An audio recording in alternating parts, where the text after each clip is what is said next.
जय सिया राम। हजारों सालों से भगवान श्री राम और रामायण की पूजा होती रही है। हम भगवान श्री राम के आदर्शों की बातें सुनते हैं, उनकी महिमा सुनते हैं, उनका पूजन करते हैं।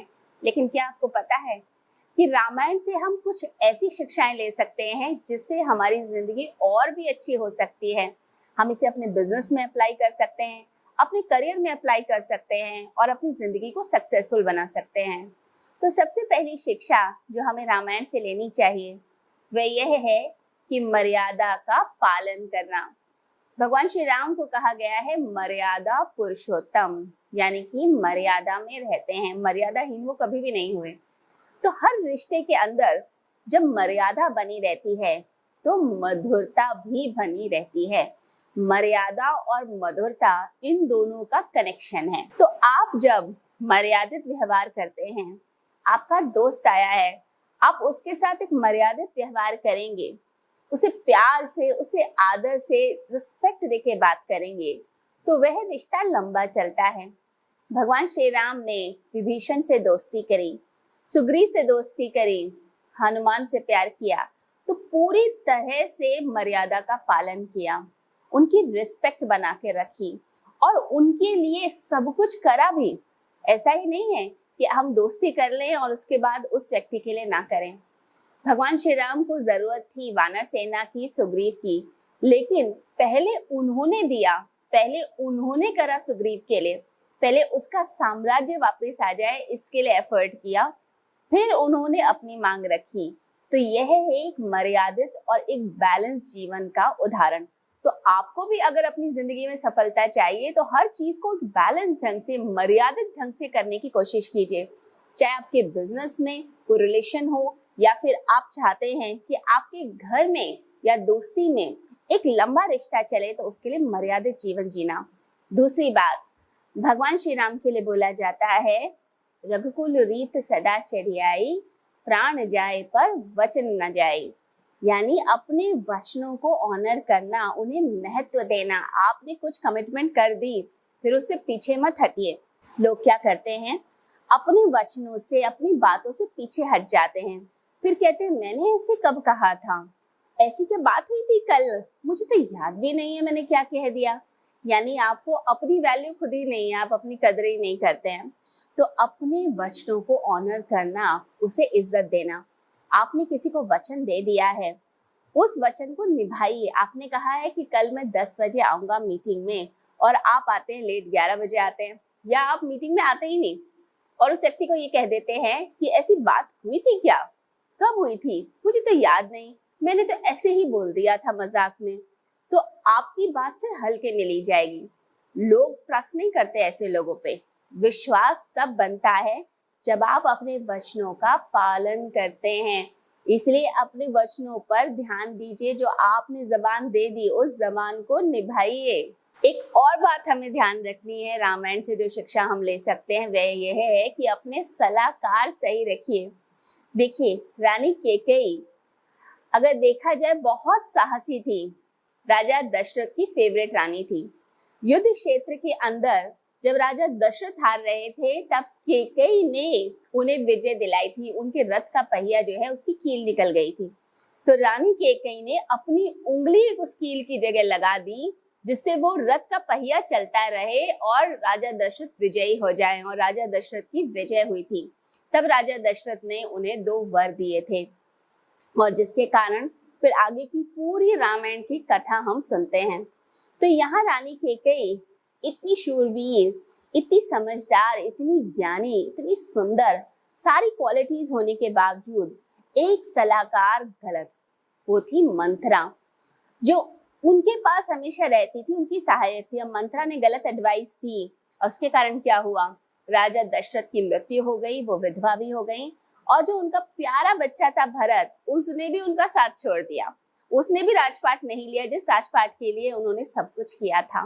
तो सलाहकार अपने अच्छे रखिए, गलत लोगों से सलाह लेना बंद कीजिए और अपने रिश्तों को महत्व देना। देखिए, पैसा ही सब कुछ नहीं होता। हमने देखा कि जब राम को वनवास हुआ, सब कुछ तो मिल रहा था। भगवान श्री राम को जब वनवास हुआ, जब उन्हें सब कुछ मिल रहा था, महल मिल रहा था, धन दौलत सब कुछ मिल रहा था, उन्होंने सब कुछ त्याग दिया। किस लिए? क्योंकि उनके पिता ने वचन दिए थे, उन वचनों का पालन करने के लिए। और जब श्री राम चल रहे थे तो उनकी पत्नी सीता ने भी क्या किया? उन्होंने पैसे को महत्व नहीं दिया, उन्होंने अपने पति को महत्व दिया कि मैं वन में रह लूंगी, जंगल में रह लूंगी, लेकिन रहूंगी आपके साथ। उनके छोटे भाई लक्ष्मण ने भी सुख सुविधा सारी त्यागी कि मैं अपने भाई का साथ दूंगा। तो रिलेशंस पर ध्यान दीजिए, पैसे पर नहीं। कई बार लोग क्या करते हैं कि अपने बिजनेस को ग्रो करने के लिए जो आपका पार्टनर है उसी को धोखा देने लग जाते हैं, या पैसे के लालच में आकर दूसरे व्यक्ति को साइड करने लग जाते हैं। आप अगर रिश्तों को अहमियत नहीं देंगे तो फिर आप ग्रो कैसे करेंगे? जब संकट का काल आता है ना, तब आपके रिश्ते काम आते हैं। तब उस समय जब पैसा नहीं होता, लोग मदद नहीं कर रहे होते, आपके अपने ही काम आते हैं। इसलिए अपनों का खास ध्यान रखिए और अपना कोच, अपना मेंटर आपका जो है उसकी बात जरूर सुनिए। हनुमान जी के पास बहुत ताकत थी, बहुत शक्ति थी उनके पास, लेकिन वो अपने स्वरूप को जानते ही नहीं थे। कई बार हमारे पास सब कुछ होता है, सारा टैलेंट होता है, सारी चीजें होती है, लेकिन हम अपने आप को जान ही नहीं पा रहे होते। हम घबरा से जाते हैं, हमें लगता है पता नहीं मुझसे होगा कि नहीं। सेल्फ डाउट, ये तो बहुत कॉमन है। तो आपको शक होने लगता है पता नहीं मैं इतनी हाइट तक पहुंच पाऊंगा भी या नहीं पहुंच पाऊंगा। तो उस समय जो आपका गुरु होता है, जो आपका कोच होता है, आपका मेंटर होता है, वो आपको जब गाइड करता है कि नहीं तुमसे हो जाएगा। तो हनुमान जी को जब याद दिलाया गया उनकी शक्तियों के बारे में, तो सब जानते हैं कि पूरे सागर की छलांग लगाकर लंका पहुंच गए और लंका को जलाकर आए। ये है ताकत, जब आप अपने मेंटर के साथ चलते हैं और उसकी सुनते हैं। और एक चीज हमें ध्यान रखनी है कि हमारी टीम कैसी भी हो, हमें अपनी टीम को कोसना नहीं है कि मेरी टीम तो कुछ भी नहीं है, इन्हें तो कुछ भी नहीं आता, बेकार के लोग मैंने इकट्ठे कर रखे हैं। आप देखें भगवान श्री राम ने किसको इकट्ठा किया था सेना में? सब बंदर थे, वानर थे, उनको ही तो एकत्रित किया। और रावण जिसके पास इतनी बड़ी सेना थी, इतने वरदान, इतनी सिद्धियां, इतने अस्त्र शस्त्र, उस व्यक्ति को उसकी सेना के साथ हरा दिया। तो ये कैसे किया? लीडर के अंदर काबिलियत होनी चाहिए, लीडर के अंदर दम होना चाहिए। अगर लीडर के अंदर दम होता है तो कोई भी टीम जीत सकती है। तो इसलिए अपने ऊपर विश्वास रखिए, अपनी टीम को कोसना बंद कीजिए। तो रामायण से हम शिक्षा लेते हैं कि अपने आप को काबिल बनाकर और फिर अपनी टीम को आप लेकर किसी भी सिचुएशन में विजय हो सकते हैं। और हमें इस बात का भी ध्यान रखना है कि लालच और बदले की भावना में नहीं जाना। रावण ने क्या किया? जब देखा कि बहन का अपमान हो गया, शूर्पणखा का अपमान हो गया, वो भड़काने आ गई। अब लोग ना भड़काए में भी बहुत जल्दी आ जाते हैं। अगर आप भी कान के कच्चे हैं और दूसरे की बात के भड़कावे में आ जाते हैं तो फिर सब कुछ गलत होगा। तो रावण भड़काए में आ गया, बदले की भावना में आ गया, उसे लालच आ गया, पर स्त्री का हरण कर लिया, सीता जी का हरण कर लिया। उसके बाद क्या हुआ? उसका विनाश हुआ। तो जो लालच करेगा, बदले की भावना, द्वेष की भावना से ग्रस्त रहेगा, कितना बड़ा ज्ञानी हो, कितना बड़ा भक्त हो, उसका विनाश निश्चित है। इसलिए अपने आप को जो है लालच से दूर रखिए। कहते हैं ना लालच बुरी बला, तो लालच तो बुरी बला है ही। आप जो है अगर इसके चक्कर में आ जाएंगे तो आप कभी भी खुश नहीं रहने वाले हैं। और सही का साथ दीजिए। देखिए सही का साथ देना आवश्यक है। जब हम धर्म की राह पर चलते हैं तो हमारी जीत होती है। सत्यमेव जयते। रामायण के अंदर अंगद ने किसका साथ दिया ये हम सब जानते हैं।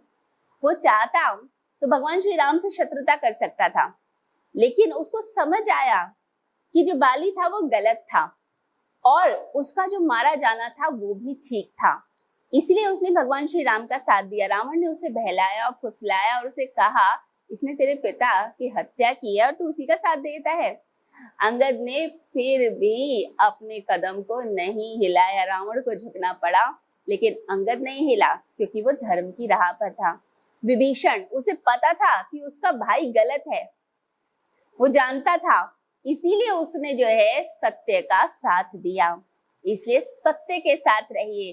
रामायण की ये जो कुछ शिक्षाएं हैं अगर हम इन्हें अपनी जिंदगी में लेकर आ जाएंगे तो आप खुद देखेंगे आपकी जिंदगी की जो क्वालिटी है वो पूरी तरह से बदल जाएगी।